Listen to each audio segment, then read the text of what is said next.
भैया नर्मदे हर नर्मदे हर भैया. नर्मदा परिक्रमा आश्रम सुलपानी झाडी मुलगी या आश्रमात आई आपलं स्वागत आहे. अगोदर आपलं नाव सांगा आई. माझं नाव सौ वंदना नारायण खटावकर, तळेगाव दाभाडे, पुणे जिल्हा. आपली पहिलीच परिक्रमा. पहिलीच परिक्रमा आहे. कोणाकडनं आपल्याला उदाहरण मिळालं की आपण परिक्रमा करावी? मला आतूनच, माझ्या आतूनच मी पंढरपूरची वारी केली आणि मग मी ती स्वामी समर्थांची पोथी वाचते आहे, गोगवले महाराजांची. त्यात नर्मदेचं वर्णन आहे. गजानन महाराजांच्या पोथीत नर्मदेचं वर्णन आहे. आणि ती पासून आम्ही अखंड ते पारायण चालू आहे आमचं दरवर्षी, दर गुरुवारी. तर त्यात मला आतूनच आलं की आपण नर्मदेची परिक्रमा करावी. मला आमच्यात कोणी गेलं नाही किंवा मला त्याची काही माहिती नाही. मला ओंकारेश्वर पण माहीत नव्हतं. मला माझ्या मैत्रिणींनी विचारलं की तू कुठून जाणार? म्हटलं ओंकारेश्वर. कुठं आलं? म्हटलं नाशिक. आणि त्या दिवशी स्वामींच्या मंदिरात मी होते. अरे तिकडं नाही आहे मैत्रिणी म्हटल्या ओंकारेश्वर. मग मी त्यावेळेस स्वामींना पाया पडले. म्हटलं स्वामी तुम्हीच मार्ग दाखवा. मला दुसऱ्या दिवशी एक भक्त मिळाले. ते म्हणे तुम्ही निश्चिंत जा, तुम्हाला सगळी मदत करतो आम्ही. आणि मार्ग मिळाला मला. आणि तेव्हापासून मी रोज जप लिहित होते 4ला उठून, नर्मदे हर नर्मदे. माई मला परिक्रमा करायची आहे. मुलाची परवानगी नव्हती काळजीपोटी, पण शेवटी त्यांनी मला येताना म्हटलं आई शिस्तीत काळजी घेऊन जा. आणि माझी परिक्रमा चालली आणि प्रत्येक आश्रमात एवढी सेवा मिळते. मैया एवढंच म्हणजे इतके तुम्ही लोक सेवा करते, आम्ही धन्य. आमच्यावर हे कर्ज आहे. आई आम्ही लोक सेवा करू शकत नाही. आमच्यात ती ताकद नाही, ते सामर्थ्य नाही. कोणाचं ते सामर्थ्य नाही की कोणी. पण मैयाच्या रूपाने मैया तुम्हाला पाठवते आमची सेवा करायला. आणि सगळीकडं आम्हाला इतकं सेवा मिळाले की आम्ही धन्य झालो. या आश्रमात आल्या मैयांनी आमच्या माईची इतकी काळजी घेतली. आश्रमात सगळ्या इतकी सेवा करतायत आनंदाने. त्यांना बरं वाटलं, दवाखान्यात नेलं. आम्हाला खूप छान वाटतं. आम्ही धन्य आहे. तुम्ही वारी केली त्याच्यात आणि परिक्रमेत अंतर काय आहे माते? वारी कशी आहे? धावायचं आहे सगळ्याबरोबर. एक मुक्काम ठरलेला असतोय. इथं कसं आहे, नामस्मरण खूप होतं ह्या भूमीत.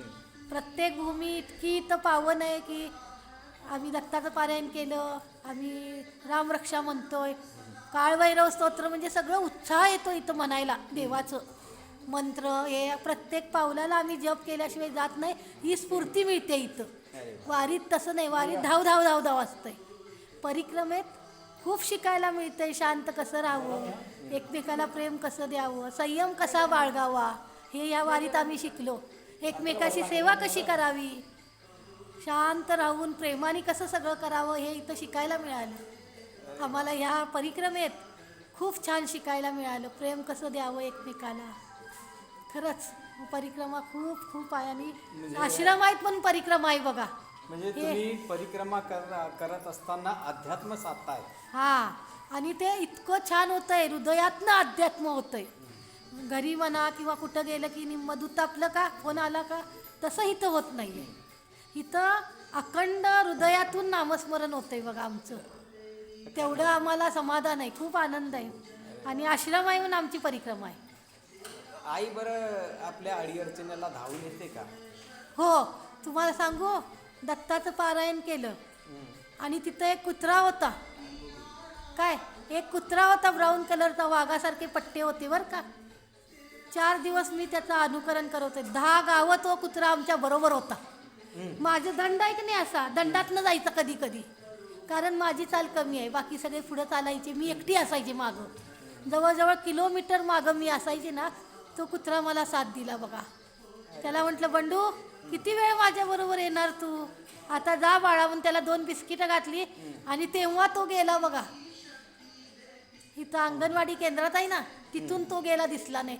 तो रात्री कुत्रा दिसायचा नाही. आश्रमाच्या बाहेर कुठं दिसायचं नाही. चालायला लागलो, अर्धा किलोमीटर पुढं गेलो की यायचा तो.